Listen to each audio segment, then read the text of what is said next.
Hello, and welcome to the Total Podcast with me, your host, Phil Scott. Today, my guest is author and airline pilot, Erin Murphy.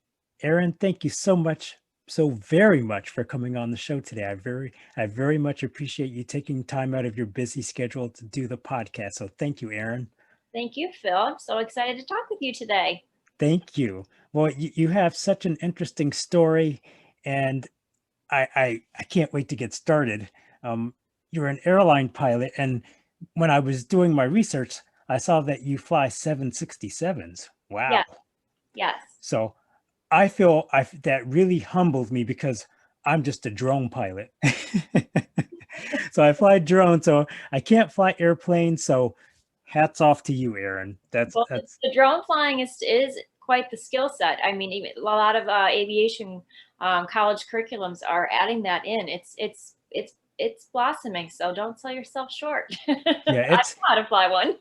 it was quite interesting. I learned a couple of years ago, and it's just been just a joy. It's been fun, and I've done real estate work and that kind of thing. So it's been fun. It's been fun, and I fly for fun too, just all over the place. I've flown in the mountains, over the ocean. So it's a really it's a good profession, but it's a good hobby too. I think too. Agreed. Agreed. Yep. And I like to dabble in both, so I can understand it from both those perspectives.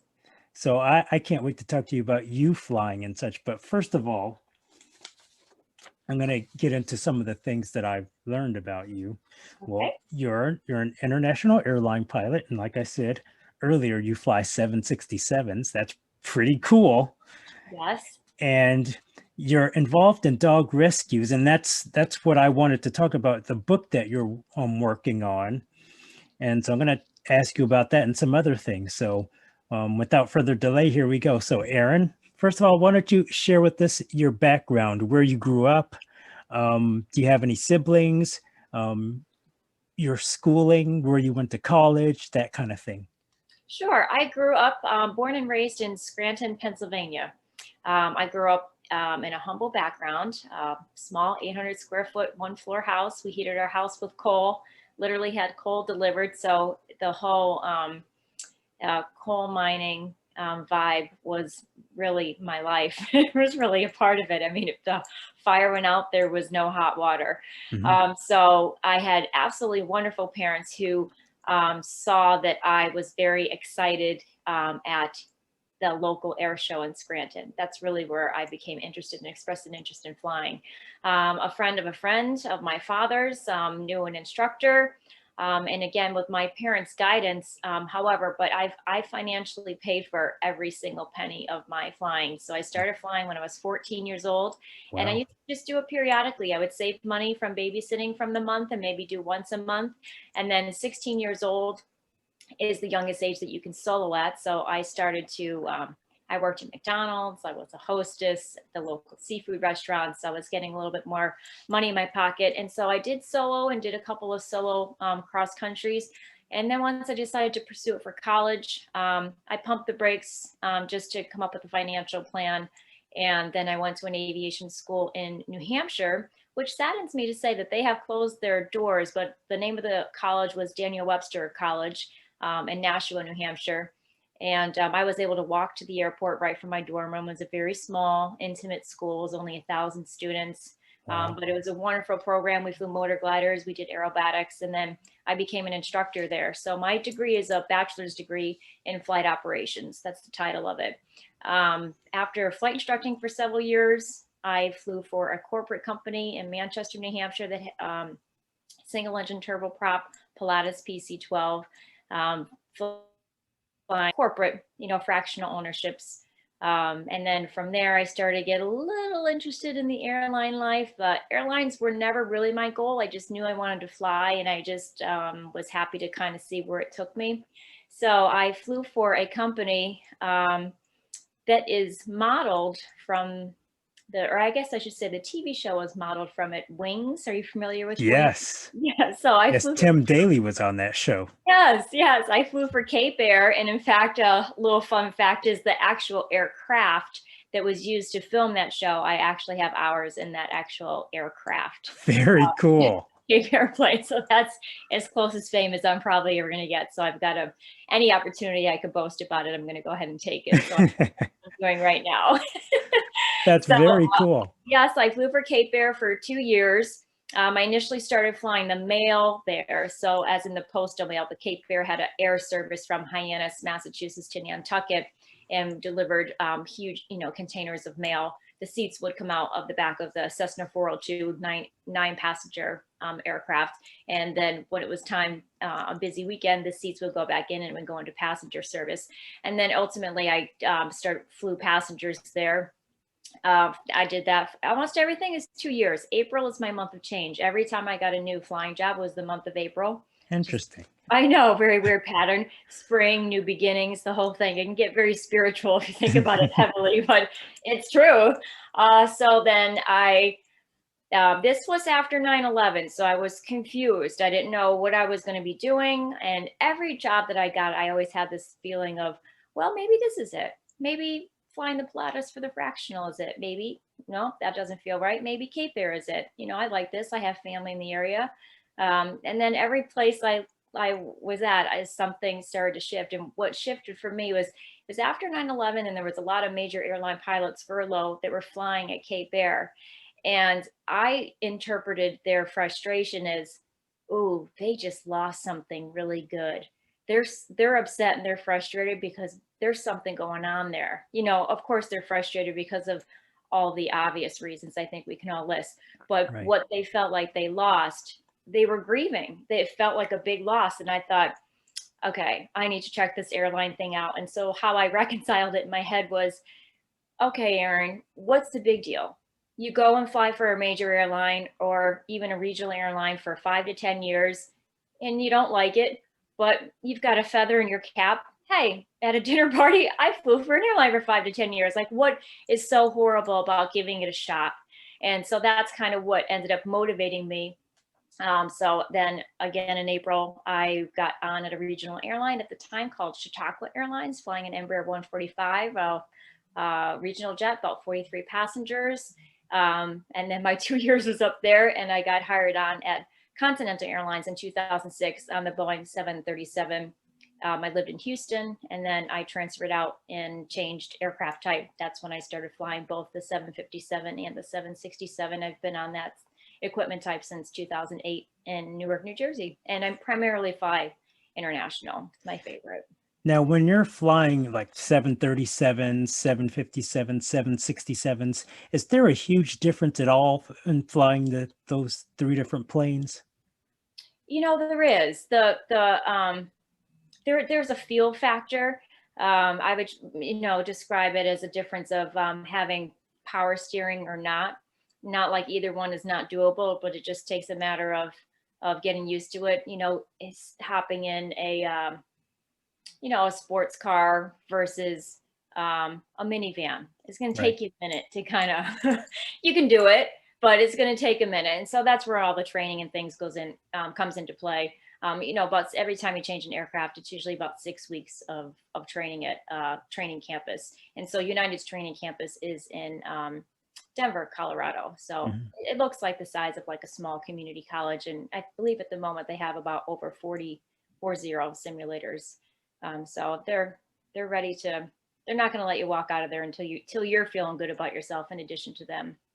Now, when you first got your initial pilot's license, how many hours of flight time did you have to have? So I believe it's 40 for your private pilot license. I can't imagine that has changed. I haven't looked at that in quite some time, but yep, that's about it. So, and then when I graduated college, I had probably just shy of maybe 300 hours, and that's probably around the flight instruction avenue flight time that most graduates would have. And then, yeah, and I kind of linger on that because flight instruction is not the only thing you need to do as soon as you graduate, but that's just what my path was. And it's a popular one. Now, you said you enjoy flying internationally. What do you enjoy the most about that? That was one of the questions that I had for you. What do you enjoy the most about flying internationally? What's been some of your favorite destinations that you've been to or that you enjoy going back to whenever you have a chance to just go to a place and enjoy it? Sure. Um, So what are your, typically I like the international trips because they're 3-day trips. So I'll leave in the evening, say at 6 p.m., and I'll have about 24 hours in the location that we land in. We'll say anywhere from 6 to 10 hours away. Have about 24 hours there, and then fly home. And it's back of the clock for us here in the States. So I'll probably wake up between midnight and 1 o'clock in the morning, East Coast time, we'll say. And then by the time I arrive, I get home at like noon or 1. So it really only feels like a half a day. Now, it wow. doesn't mean that I'm ready to run a marathon when I come home, but I'm home. That's just it. So um, my so I like that. And what I really have grown to enjoy, especially, so I've been flying international the last 10 years, is I like feeling foreign. I like going somewhere where I'm I'm the foreigner. And at first that was something that was, passed over time and developed because of course there was quite a many number of years there I didn't go anywhere without my crew members. Like I just wasn't comfortable, which is odd too, because you don't always know your crew members. So you're still kind of like out of an element feeling, you just, small talk and things like that. So that ran its course for me. And then once I really do enjoy my time to myself on the layovers. I kind of think of it as a me time.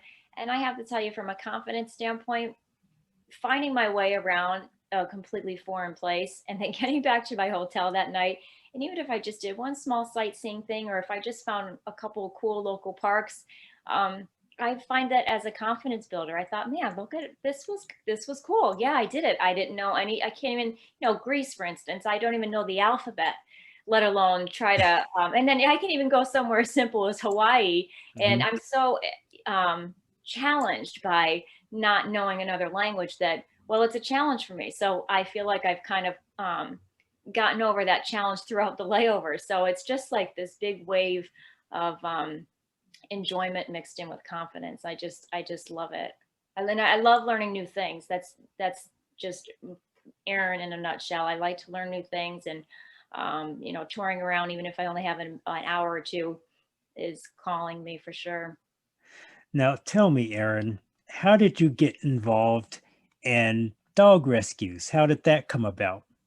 Well, I really started to, I always dabbled in a little bit of volunteer work, probably at Cape Air. That's where it's ringing a bell. I did a little bit of volunteer shelter work at Cape Air in Massachusetts when I was flying there. And then I didn't do it for many, many years. I always had an extreme affection towards dogs. However, I'm going to answer the thing that everyone always says. Of course, first of all my college loans and everything, I had zero means to take care of a dog. So I was actually acting responsibly, but yet I was like falling over every other human's dog that would even let me come within 5 feet of it. Wow. I just loved them so much. And it did pain me that I didn't have my own. So then that's kind of how it started to work. And I thought, okay, well, if it's my own is not happening, doesn't mean nothing can happen at all. You have to go through that, like, mad, oh, I can't do that. Gosh, this is horrible. To, okay, well, I can't do that, but can I do something? And Right. can I reconcile that? And so once I got settled here in Pennsylvania in 2008, several years later after that, I would just go to the shelter and walk dogs. Um, and it wasn't until I actually started um, writing halfway home, my up and coming book in 2022, that I thought, oh geez, wouldn't it be cool if I put in some sort of dog rescue flight in here? And then I started writing about it, and then I thought, geez, I'm going to ask the manager at the SBCA where I volunteer if they still get these dog rescue flights in. And then the answer to that was yes. And in my mind, I don't know why, it's just an incorrect conclusion I drew, was that that was only for staff members. Only the staff was going to handle something as serious as meeting dog rescue flights.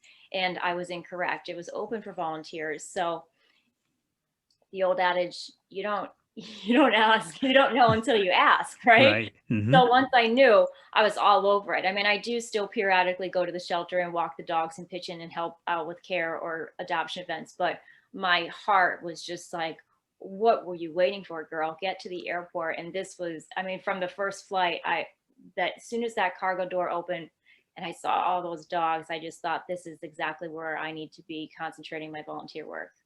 And how long have you been doing that now? So that has not even been inside, it's inside of a year with the dog rescue work. But I have met such a large number of organizations that have just honestly made me speechless. I don't even know what to say. They are so committed. And from an, I have so much to say about it because from a pilot standpoint, the aviators are just busting their tails. They are working hard. They are just getting it done. And then from a logistical standpoint, everyone who's coordinating all of the groundwork and making these things happen and figuring out what dog goes where, how can they legally be flown here and there, all of that ground logistics, right down to little old me who's just there to help unload off the aircraft and then settle them into the shelter for adoption. It's just such a teamwork effort. It's amazing. Wow. It's So really the cool. book, it sounds like the book, you were in the process of writing the book before you actually got involved in the Yeah. rescues. That's Yeah. interesting. Yes. And it's funny because one of my friends teaches a creative writing course. And without this being intentional, one of her kind of, mantras, if you will, is always write it real. Like if there's something in your life you want, and, sometimes that can take on like a cheesy connotation, but for the sake of the creative writing, it was an exercise just to get creative. And so I was doing that without even realizing it because I was writing about these dog rescue flights because I wanted to tell the story of my dog. I wanted it to be inspired by him. I didn't want it to be his actual story. And I thought, geez, how can I distinguish this book? How can I elevate the storyline? No pun intended. And I thought, oh gosh, well, I should do a dog. Maybe he was transported in via dog rescue flight instead of the good old fashioned stray dog on the street or whatever. I said, I mean, this is really a lot more popular and just less highlighted. And I'd love to bring that out in the book. Um, so I started to write it real. And then that's what started me thinking, well, goodness, how am I going to fine tune this book? I've got to see this or be involved in it in some manner. So I started looking up YouTube videos and I just thought, what am I doing looking at videos for? Why aren't I speaking to the manager at the SPCA? So that's how it all fell apart, how it came to be. So not exactly sequential or expected, but nonetheless, that's how it happened. And that's the way life works sometimes too. Yes, That's great. interesting. So Mhm. now your book is due, your publisher is BiblioKid, Yes, and that will be next year, 2022. yes. Next Uh, summer is the goal. what's been the writing process? What's that been like for you? Because me as a writer too, um, it's interesting. Different things get you going in different directions, or different things motivate you to write. What's been the process been? What's that been like for you? Well, for me, it was strictly, it's starting to feel a little cliche-ish, but I'll say it anyhow. During the pandemic, I clearly wasn't flying a lot. My husband is an airline pilot as well. And so there, like a lot of folks, we were really looking at each other like, yikes, what's our future here? Like this is not looking good. So as a stress management option, I and my husband as well, we just hit the local trails at we just went outside. Nature was our safe haven. Our dog is a very anxious dog. Being outside is very healing for him, and his rehabilitation that have seen him through, we'll always see him through. He's never going to be 100%. And it's a Mhm. labor of love that we're happy to embrace. But we just went outside. And as we started hiking, I just started having like these, random thoughts. And, I'd say a funny line out loud to my husband about a story, and he would tag onto it. And that was kind of like a little couple thing that we used to do. And as far as my husband is concerned, he left it at that. Well, little did he not, he knew that I was taking pen to paper, and I was like, geez, I wonder if I could just write this out. And so then I thought, I wonder if I can actually, like, again, because I like to learn new things. I thought, goodness, why don't I just take a writing course? Like, what else am I doing right now besides watching the whole world turn upside down and wonder if my career is going to sustain? So again, I always, whenever I'm under a lot of stress or a mental challenge, I like to personally channel it in some way that is just a coping mechanism that works for me. And so, really, the birth of the book and everything came from, trying to take care of myself during the stress of the pandemic. It really did. Yeah, I'm glad you mentioned the pandemic, excuse me. I was going to ask you about that too, and what it was, that whole thing was like for you being off and everything being uncertain. Because I'll tell you, that's how this podcast was born. Great. I work in education, and Mhm. so the schools were shut down, of course. So I had always, since I was a teenager, wanted to be a radio talk show host. So I'm sitting there one day and I'm thinking, you know what if I do my own podcast? So I thought about it for a little bit and I said, you know what? I love talking to people. Um, I've I've worked with the media before. So I just said, you know what, go for it. So I did. And so in July of last year, the podcast was born. And so here we are, Great. I love 58 episodes later. it. I love it. So here we are. So I love that. And a lot of people were having to do what you did, was try to refocus your energy into Mhm. doing something else and to not be depressed and just let things bring you down. And that's awesome that you were able to find that outlet for that. Yes, yes. It was not, I know myself well enough. I'll be 44 on August 24th, and I know myself well enough now to know my patterns, and I know how to, my good patterns and my bad patterns. And when the ones bubble up that are troubling, I know how to handle them now more as an adult than as a younger adult.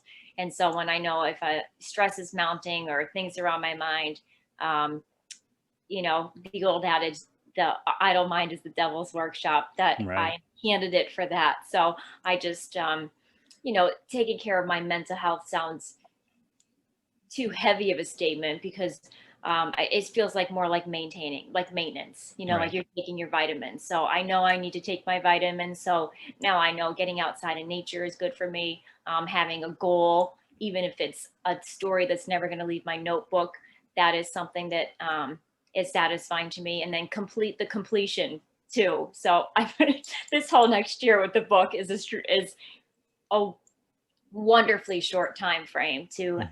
just start writing and have and already looking at something being published. However, I'm already chomping at the bit. Like, you'll see my Instagram posts. I post like the book's coming out tomorrow, but I'm going to post like it's real instead of write it real. I'm going to post like it's real. Well, But I that's really would like to build, my intention behind that is to build a community. I want to have other people to know that they can be in an environment with me, and we can post away on dog stuff and I won't think you're crazy, and all that stuff. well, that's awesome that you're getting out in front of it and that you are building that core, that audience. That's awesome that you're doing that. And also I was thinking too that when you're going through the whole pandemic, I think it was awesome that you had your husband there too, going through the same thing you were going through. I So absolutely. you had that bond to help each other out, and that had to be just amazing and awesome to have that as well. It is, and it really is a blessing, in my opinion, that we both have the same job. There are definitely relationship complications that can come into play as being a pilot, but my husband and I always, people say, "Oh, we can't do a long distance relationship; they're 2 hours away." I know, we double over laughing, like, "Are you kidding me? Of course you can't. This is the silliest thing I've ever heard. We'll be in Hawaii, and the other one's in Portugal. We're talking about a 12-hour time difference. And, um, you know, our love story is such that, if he goes to Portugal and he finds a great restaurant or a sightseeing place and he comes back home and the next month I'll go and do what he did. And it's so Awesome. odd. I'm we're not even with each other, but the connection is still there. And then when we get together again, we talk about, well, what did you like and this and that. We do all kinds of things that keep things going. And so we scoff at I mean, everyone has different needs. So I understand that, but we scoff at the, 2-hour drive. Good grief. Of course That's pretty awesome. of course you can do it. My goodness. And you don't need to see each other all the time either. Little love notes in the suitcase, and we're good to go. He likes sacred solitude. He likes solitude as much as I do, and he likes to have his layovers to himself, like I like I was explaining my love for feeling foreign. He shares aspects of that, so it's not lonely. It's fun. That's pretty awesome that you have that Right. you both share that. That's pretty Yeah. awesome. Now I Mhm. wanted to ask you about your dog Zeke. Zeke. So how did you come across Zeke? What made you want to be his forever mom? And just what's been the experience like having Zeke around? Zeke's coming into our life is such a great story. And I'm glad you asked, because it's really not portrayed exactly so in Halfway Home, just to for the sake of consolidation with it being a picture book and a word count. But so when I came to that little meeting of the minds with myself, and I said, well, goodness, if I can't have a dog, I can have some piece of it into my life. So why don't we pick up where we left off with our sporadic shelter volunteer work? And I even in my head mentally settled in and thought, this is cool. I'm really volunteering a lot. I moved up a level in volunteer status, and then I was now invited as a volunteer to take a dog home on a sleepover. And what's advantageous about that is the shelter will give you a questionnaire to fill out, because very oftentimes dogs respond almost always so much better outside of the stressful shelter life. So I had chatted about that with my husband. Are you up for at least a dog to do a sleepover? Sure. Send a couple pictures every once in a while. What about this guy? What about this girl? What do you think? And then at the time, Zeke's name was Homer. And he came in from Alabama. He had a couple siblings. They all got adopted right away. And he was adopted and returned twice for acting out when he was brought home. Hmm. So we ended up learning that he is just, this is kind of an extreme statement, but he's sort of neurodiverse. He's really noise sensitive, and he will react by growling or snarling when he's frightened. And he has some physical oddities. He has a really substantial underbite, and when he gets nervous, when I tell you this dog drools, it's on another level. They're huge bubbles that come out the sides of his mouth. Oh wow. So when people are walking by and looking at him in the shelter and see that he's returned twice, they're discouraged and they move on. So I said, well, what do you think? You want to just, give this guy a break from the shelter? Sure. The second I pull into the driveway, my husband was all over him. They bonded immediately. Wow. I wasn't on my radar at all. And to be honest, I knew he was returned a couple of times. So even as a volunteer, I was like, we'll keep him. We'll have him for a night. This will be nice. Within a half hour, my husband said, I know this is crazy, but I think we should keep him. And I still hesitated to this day. And he'll never let me live it down. Remember when you didn't want him? I did not want him. I just knew there was going to be some challenges. So I hesitated, and I said, are you sure about this? And he said, yeah. So we brought him back to the shelter, did some research about, where he can go that we were comfortable with if we were both flying.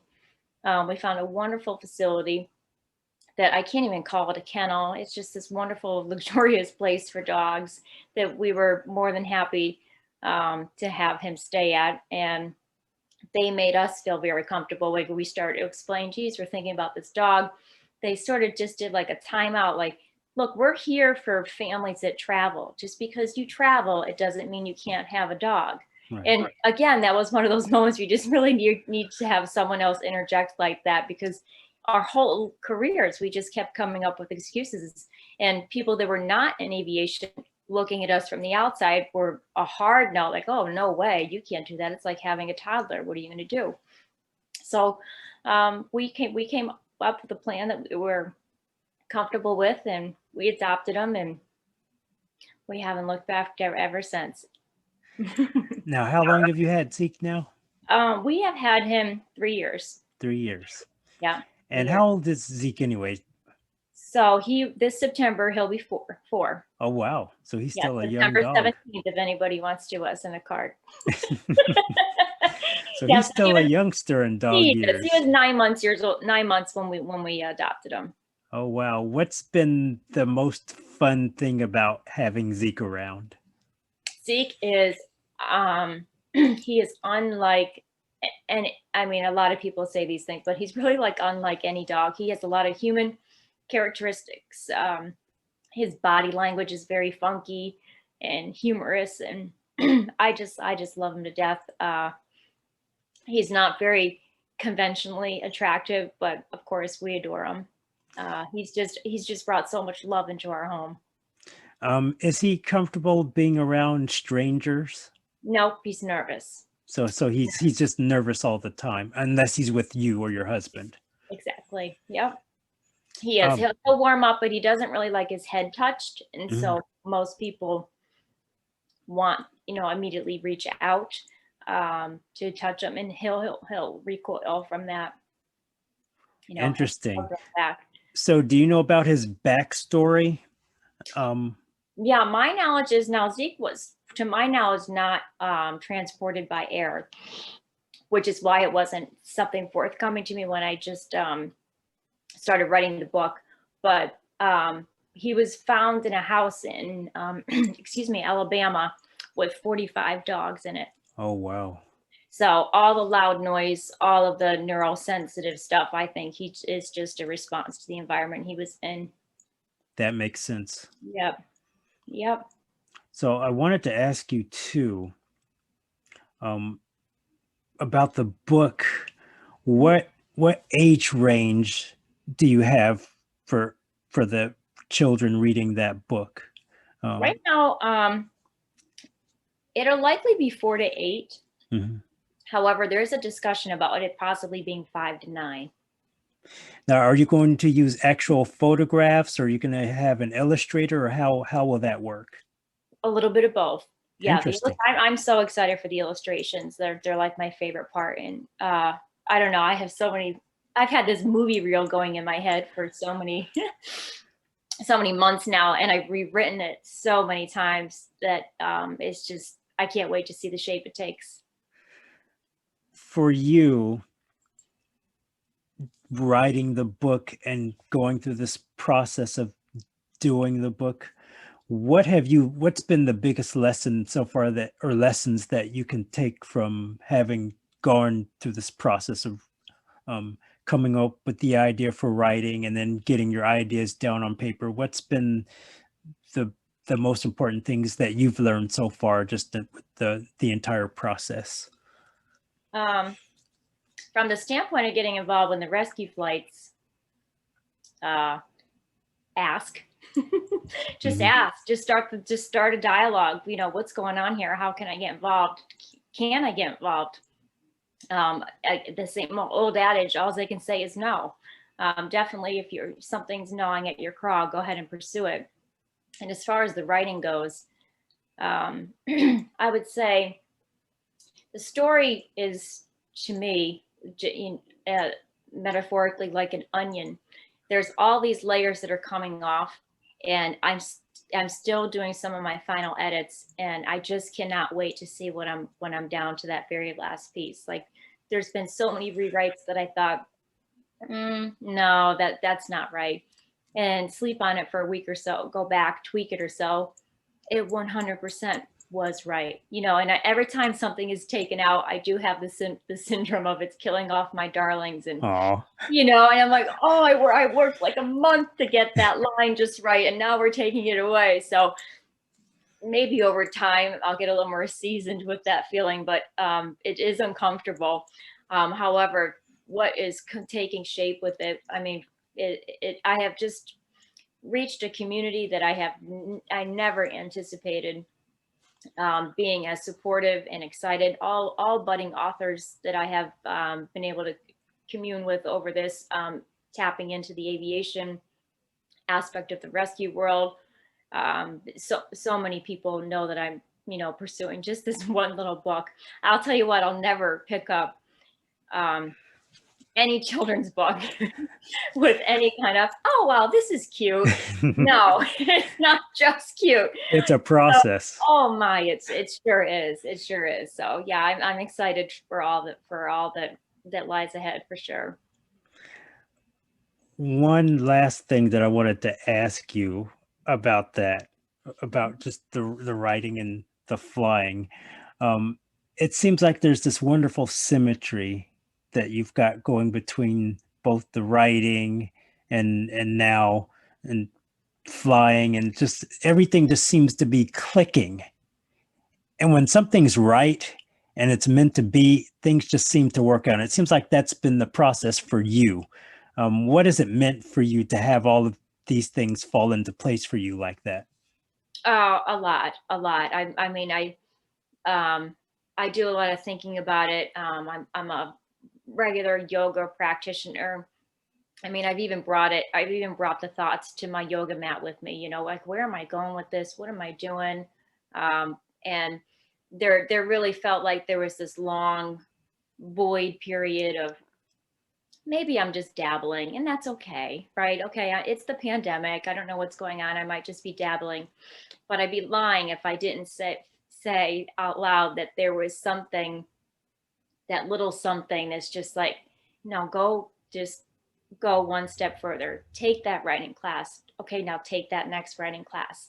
Okay, take the weekend off and see if you can come up with a couple new manuscripts. There is just constantly this nudge, like kind of pushing me forward towards something that I still don't completely know if I know what it is. Like I've gotten a report going with one of the rescue dog organizations, and we are coordinating when I can actually go on a physical flight with them. And that's one of the larger cargo aircraft that can hold up to 80 to 100 cats and dogs. Mhm. So I'm really, really looking forward to that. So, I mean, these doors they still feel like they're opening a little bit. Um, and yeah, no, I mean, it's just a big mental process, and nothing I've expected. And anyone who has ever known me in any other avenues or areas of my life are going to say, she's writing a children's book. Are you kidding me? No, I'm not. I'm here to tell you I'm not. I really am not. I put so much heart into this. I'm so excited to keep on learning, and I've already learned so much. It's great. It's really rewarding. Now, once the book comes out, do you plan on maybe visiting schools or talking to classes and young kids about the book? I do. I do. My father was an elementary school teacher, and my mother worked in the educational system as well. And so I have attended their schools before, just in my pilot uniform, and just done some career days and things like that. So Mhm. I've, again, just like the dog rescue, I've dabbled in that. But I also just met with someone today who's helping me build my website, which is up and coming in the next couple months. And I would like to have some links on there for people to have the opportunity to schedule an event, doing exactly what you're saying. Go to a school, Boy Scouts, Girl Scouts, birthday party, things like that. I'd love to. What I'm excited about with the Children's Avenue is I'd love for them to know at such a young age that this is happening in the world. I loosely heard of it just through my background in aviation. Oh, there's some people, if you have your own plane, you can transport a dog that someone needs relocated from a shelter, or they're adopting, or they're going to foster them to free up space in a shelter. I knew that kind of sort of happened, and that's kind of how it popped into my head with writing about it in Halfway Home. But the magnitude and the sacrifice that is going on to make this happen on a larger scale, not even necessarily larger plane, but the companies that are expanding upon this, it's really significant. And I would love for children to know that this is out there. They can get involved. What advice would you give someone who's thinking of writing a children's book, or any book for that matter, but especially a children's book, now that you've had experience going through that process, what advice would you give a new writer?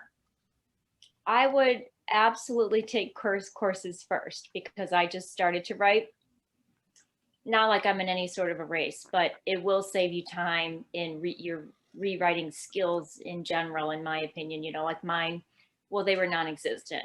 And so I had a couple versions of this manuscript that it already took me, a ridiculous amount of time to come up with, to be told, you're not even abiding by any of the standard rules of children's book writing. And yes, you can publish a book or just get a book in print and it can look and feel however you want. However, if you just want any level of credibility, there is a structure to it that might not be obvious to the naked eye, but to anyone who is skilled or has any kind of merit in the industry, you're going to want X, Y, and Z formatting in your plot, etc. So I had no clue any of that happened. And, you can even look at a book that has as few as 200 words.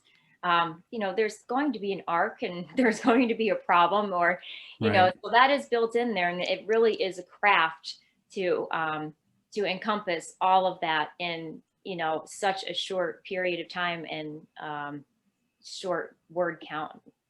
That's my big, I'm laughing because that's my big challenge. So this precious word count. And it's amazing I'll because count my words when it comes out. I'll probably give you like 20 over or something. yeah, that's the thing.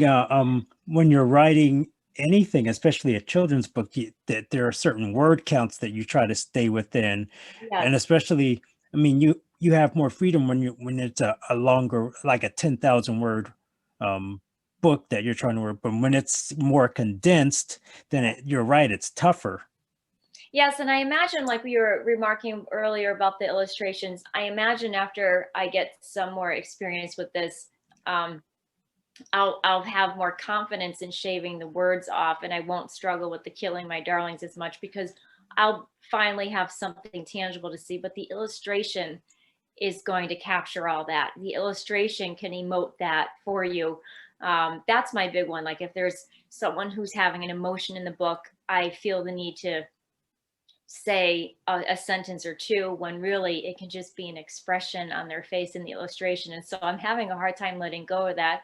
Well, Hmm. because it's emotional, it's a strong point that I feel like it needs to be there. Right. And so I imagine when the next 2 months, I believe I'll start working with the illustrator and we'll shave down even more. So maybe I will make the word count. We'll see.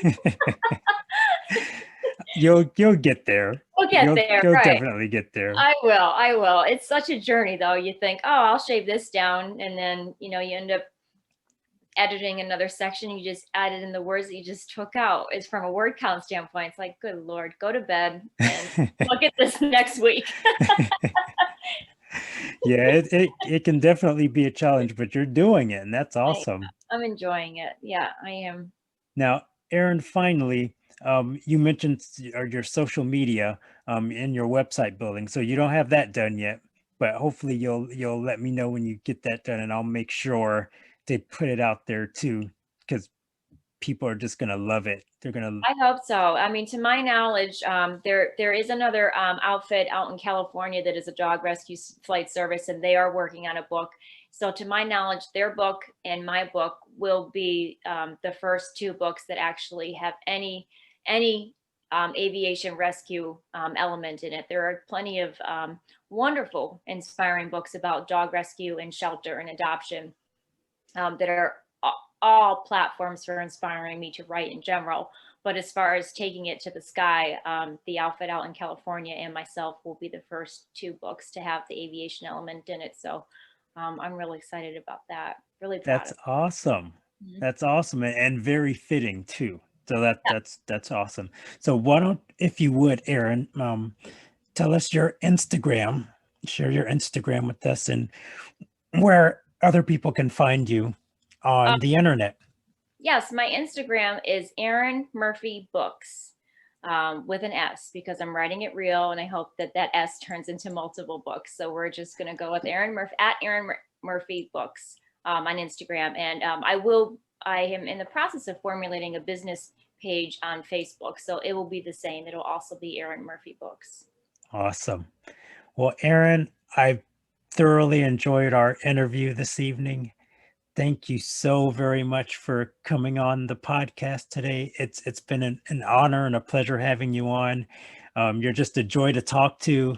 Your story's fantastic, and it's been awesome having you on. So thank you so very much, Erin. I really appreciate it. So thank you. Likewise. Yeah, you're so easy to talk to. We should do it again sometime when I would we love have an to. actual tangible book. Yes, please do come back on. I do want to talk about your book when it's out. So it's especially it'll be even more exciting for you, I know, as the months and days and weeks get closer to the Yes. release date. Yes, I can't wait. So for now, I guess I'm just podcasting it real. Yes. Well, thank you so much, Erin. It's been a joy. So again, thank you so much for taking time out of your busy schedule and your time Sure. away to do this. So again, thank you so very much, Erin. I You're appreciate welcome it. so much. Thanks for having me on. It was a lot of fun. Thank you. You're very welcome. And with that, everyone, that's the end of this episode of the Total Podcast with me, your host, Phil Scott. So, everyone, take care, be safe out there, take care of one another, and we will talk again soon.